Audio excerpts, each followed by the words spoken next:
ಪಹಲ್ಗಾಮ್ ದಾಳಿಯ ಬಳಿಕ ಪ್ರವಾಸಿಗರ ಸಂಖ್ಯೆ ಕಾಶ್ಮೀರದಲ್ಲಿ ಇಳಿಕೆ ಆಗ್ತಾ ಇದೆ.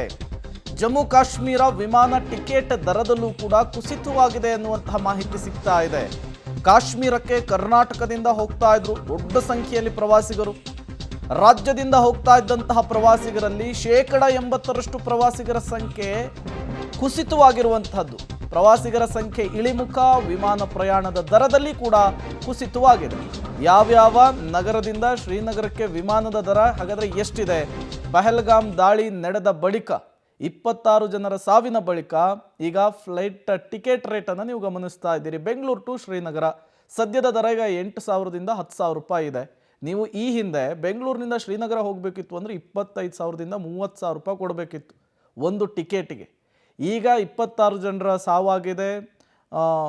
ಟೈಟ್ ರೂಲ್ಸನ್ನು ಕೂಡ ಅಲ್ಲಿ ತರಲಾಗ್ತಾ ಇದೆ. ಹಾಗಾಗಿ ರೇಟ್ ಕೂಡ ಕಡಿಮೆ ಆಗಿದೆ. ಮುಂಬೈ ಟು ಶ್ರೀನಗರ ಸದ್ಯದ ದರ 4,000ರಿಂದ 5,000 ರೂಪಾಯಿ ಇದೆ.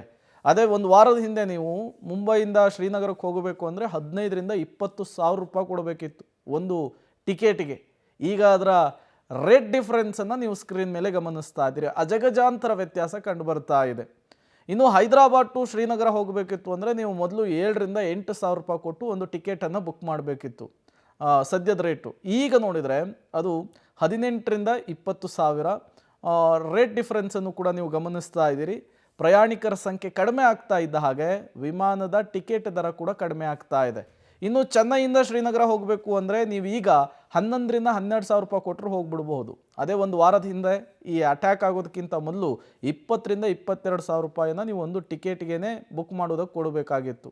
10,000 ರೂಪಾಯಿ ಈಗ ಕಡಿಮೆ ಆಗಿರೋದು. ಚೆನ್ನೈ ಟು ಶ್ರೀನಗರದ ನಡುವೆ ಫ್ಲೈಟ್ ಟಿಕೆಟ್ ದರ ನೀವು ಗಮನಿಸ್ತಾ ಇದ್ದೀರಿ. ಈ ರೀತಿ ಪ್ರಯಾಣಿಕರ ಸಂಖ್ಯೆ ಕಡಿಮೆ ಆಗ್ತಾ ಇದ್ದ ಹಾಗೆಯೇ ಬೇಡಿಕೆ ಕಡಿಮೆ ಆಗ್ತಾ ಇದ್ದ ಹಾಗೆಯೇ ಈಗ ಟಿಕೆಟ್ ದರವನ್ನು ಕೂಡ ಇಳಿಕೆ ಮಾಡಲಾಗಿದೆ ಅನ್ನುವಂತಹ ಮಾಹಿತಿ ಸಿಗ್ತಾ ಇದೆ.